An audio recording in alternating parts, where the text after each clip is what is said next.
Now, for more on this, let's cross now live to activist and former Gaza resident Mansour Shuma. Mansour, it's good to have you join me now. First of all, what are your thoughts on these comments coming from the member of Israeli parliament herself, saying that people in Gaza risk, quote, obesity if they allow age to get in? What are you interpreting from that? Thank you for having me, Mike. First of all, let's talk about numbers. Before the war started, there were around 500 trucks a day entering Gaza, which includes different kinds of goods and things that people need. That was before the war started, when people were inside their homes, when they had secure lives, relatively. Right now, post-war, the last month, as per the United Nations, around 60 trucks a day are entering. So that's just over 10% of the number of trucks that used to enter versus pre-war. So we are talking about a much, much less significant amount, given the circumstances that the people need on the ground. Please remember that there is no gas, cooking gas. There is no, people don't have access to electricity for their ovens anymore. The situation on the ground when it comes to food and water is very, very, it's succumbing. I mean, people have lost a lot of weight in Gaza, whether it be in the north, central region, or south. And unfortunately, people are dying due to lack of nutritious food entering. People cannot only live on flour as well. So I find that their comments are pretty arrogant, and it is pretty sad to hear that from a nation that considers itself to be a first world nation and that they support human rights. It is pretty outstanding that they are saying such comments. All right. Now, you have been on ground there as it is, and you have given us a picture of this. Now, several UN agencies are stating that Palestinian civilians risk starvation, have one meal every other day. Why is the situation so dire in your view? Can you break it down for us? It's a matter of supply and demand. There isn't enough food entering Gaza Strip. We're talking about less than 10% of what entered before. So you have people just waiting every day for different humanitarian organizations on the ground to cook for them one meal every day or two meals every 3 or 4 days. Very rarely do they have any kind of protein. So the reality of the situation on the ground is that you have people living in tents, in tent cities, and each tent city has like a big kitchen where humanitarian organizations cook for these people once a day. So it's supply and demand. There isn't enough supply going inside Gaza to feed around 2 million civilians. Many are starving, many are children, and it's only getting worse as days pass by. Again, it's not only that the quantity entering is not good, the quality entering is not good, and it lacks nutritious value. All right, now you are an activist trying to get back into Gaza. Now, how hard is that, and what kind of obstacles have you faced? Can you share that with us? Yeah, it's impossible for anyone who left Gaza to go back right now.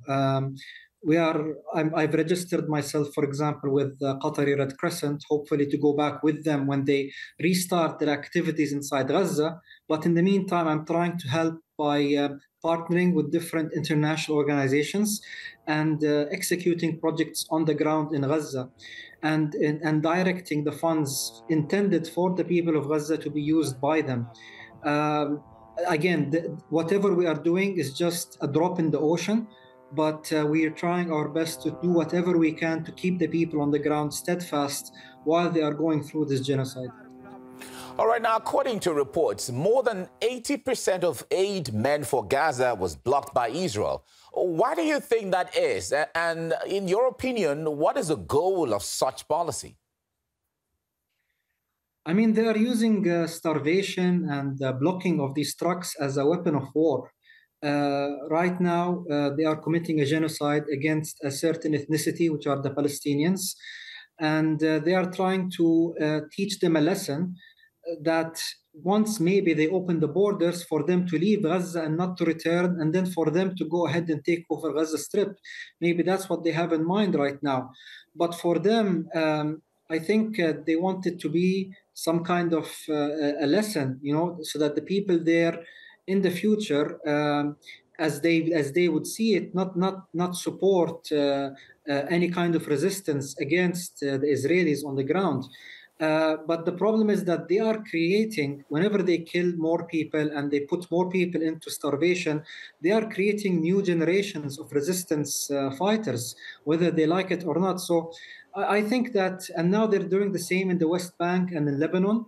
And I don't think that they are learning. And I think that as long as the Americans and the Western countries continue to support Israel in this genocide, I think that on the long run, the future of the region is going to suffer.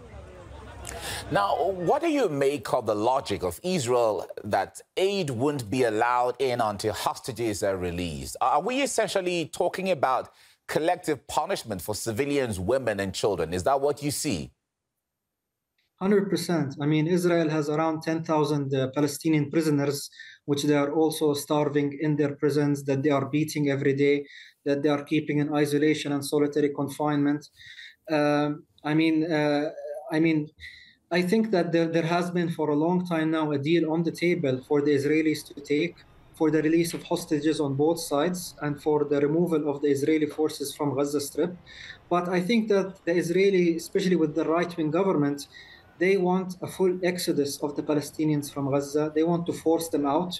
They want a repeat of 1948 and 1967.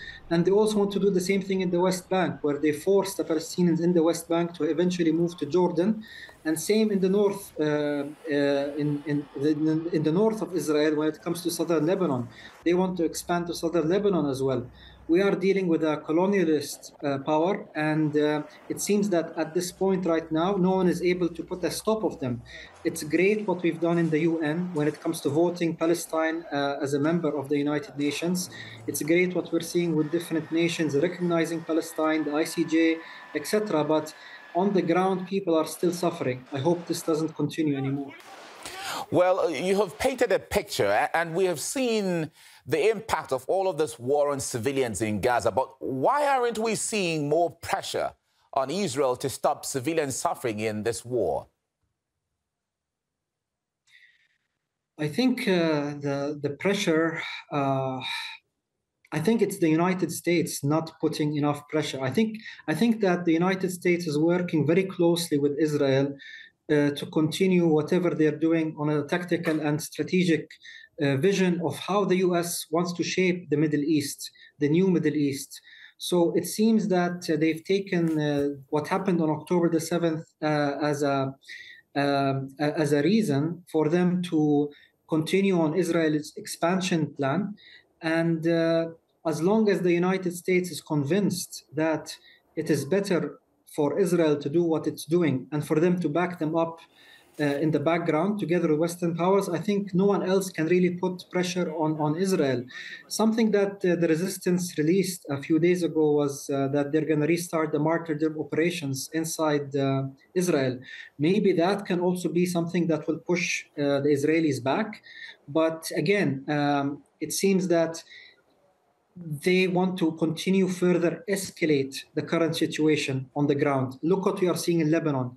Full cyber attacks, continually attacking civilians and the vast population. And look at what we're seeing in the West Bank. So I think that we are looking at, unfortunately, a regional war happening. Again, this is unless the U.S. changes its mind. All right, we have to leave you here now. Mansour Shuman, former Gaza resident and activist, for more on this topic. Thank you so much for all you do. Thank you. Thank you. All right.